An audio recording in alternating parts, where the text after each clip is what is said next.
Scattered across our planet, there are these spots, these hidden places that just don't feel like they belong here. They feel like they're from another dimension entirely. It's like the air itself is humming with secrets, and the ground is whispering stories we just can't quite figure out. So today, let's dive into some of the world's most mysterious locations. And really, that's the whole point of what we're doing today. This isn't just going to be some travel guide. It's a journey into the massive, unanswered questions these places throw at us, because they aren't just spots on a map. They're puzzles just begging to be solved. All right, so let's kick things off by jumping way, way back in time. We're talking about the deep past, looking at structures that basically flip the script on everything we thought we knew about our ancient ancestors. Okay, get ready for this number. 12,000 years. Seriously, just let that sink in for a second. To give you some context, Göbekli Tepe is older than farming, it's older than pottery, it's older than writing itself. This one single place completely blows up the timeline of human history we've all been taught. And right there, that's the big mystery, isn't it? We're looking at these massive T-shaped pillars, some of them weighing tons, covered in these super detailed animal carvings. And they were supposedly built by hunter-gatherers, people we thought were just living in small wandering groups. So how in the world do they organize something like this? How did they quarry and move these giant stones? It's a question that honestly shakes archaeology to its very core. Speaking of impossible ancient engineering, well, that brings us to a real classic, another iconic mystery, Stonehenge. I mean, the logistics of it are just mind-boggling. You've got these gigantic stones, some weighing as much as a big truck, that were somehow transported for hundreds of kilometers. And then they were set up with incredible astronomical precision. All of this, by the way, was done without the wheel or any kind of modern machinery. It's just wild. So the big question is, why? What was this place even for? The scientific view is that it was a super sophisticated calendar, a way to track the seasons and the stars. But then there's this other really powerful idea, that it was a sacred energy center, a spot where the Earth's natural energies all come together, a place people went to for healing and important rituals.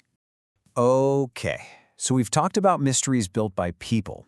Now let's switch gears and look at one that seems to have been sculpted by nature itself. Picture this, a beach in New Zealand, and scattered all over it are these huge, almost perfectly round boulders. Seriously, it looks like a bunch of giants were playing marbles and just left them there. Now, science does have an explanation. It's a process called concretion, where minerals just slowly build up around a core over millions and millions of years. But honestly, knowing how it happened almost makes it weirder. Like, how did this totally natural process create something so massive and so perfectly round? And why are there so many of them right here in this one spot? The questions just keep coming. And that's a perfect lead-in to our next section. We're about to visit some landscapes that are so strange, so bizarre, you'd swear they were sets from a sci-fi movie. First up, welcome to Socotrata Island. This place is so isolated, so cut off from the rest of the world, that it really doesn't feel like it's part of our planet at all. It's more like stumbling into a hidden parallel universe. The air, the ground, the plants, everything about it just feels alien.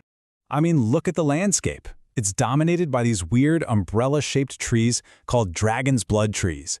And yeah, they get their name because when you cut them, they bleed this dark red sap. Get this, a full third of all the plants on this island are endemic. That means you can't find them anywhere else on Earth. It's like you've walked right into nature's secret private laboratory. Okay, from an alien island, let's go to an alien pattern on the ground. Check this out. Stretching for miles and miles across the Namibian desert, you find thousands of these circles. They're perfectly round, totally barren patches of dirt, all arranged in this weirdly regular pattern. So what's making them? Well, scientists are kind of split. One theory is that it's giant termite colonies living underground. Another is that it's just plants arranging themselves in the most efficient way to get water. But, the local legends have a much cooler explanation. They say they're the footprints of the gods, or maybe the circles left behind after fairies have been dancing all night. All right, now for one of nature's best magic tricks. Over in Death Valley, there's a place called the Racetrack Playa.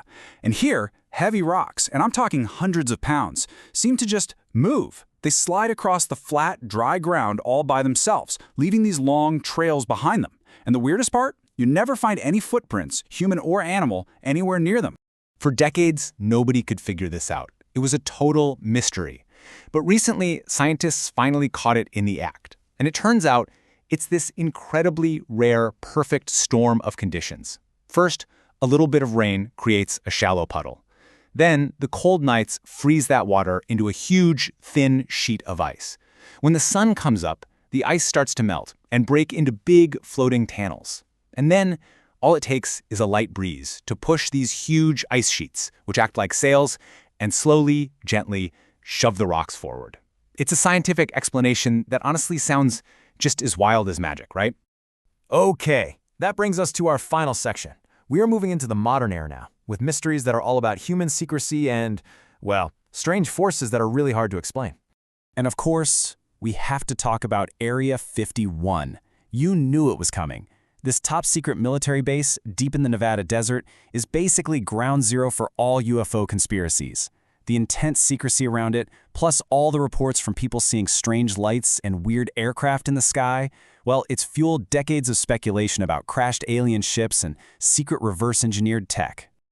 Next up, imagine a place where your tech just stops working. Seriously, down in Mexico, there's a patch of desert they call the Zone of Silence. Go there, and radio signals just disappear. Compasses spin around like crazy, totally unable to find magnetic north. And what's so cool about this place is the two competing explanations. On one hand, science says, look, it's probably just high concentrations of magnetic minerals in the ground, plus a lot of meteorites hitting this area. But the local stories, they talk about something totally different. An invisible energy vortex, a portal to another dimension, a place visited by strange, tall beings. It's a wild contrast. And for our last stop, we're going to a place that's known for its heavy, almost unnatural silence. It's called Aokigahara, located at the base of Mount Fuji in Japan. This forest is so thick, so dense, that the moment you step inside, it feels like all sound just gets absorbed. The vibe here is just deeply unsettling. The treetops are so dense, they block out almost all sunlight and wind, which creates that dead quiet. On top of that, the volcanic soil is full of magnetic iron, so your compass won't work. It's ridiculously easy to get lost in there. And so many people who've gone in say they have this constant, creepy feeling that they're not alone, that they're being watched by the trees themselves. So when you step back and look at all of this, you see that mystery isn't just one thing, right? It's carved into stone by people who lived thousands of years ago. It's woven into the very fabric of these bizarre natural wonders. And it's even guarded behind fences in our own modern world. I think the big takeaway here is that our world is still, fundamentally, a place of incredible wonder. You know, from the ancient stones in Turkey to the silent forests of Japan, we are just surrounded by these deep, massive questions that we still don't have answers for. And that really leaves us with one last thing to think about. Is the point of all this to eventually solve every single mystery?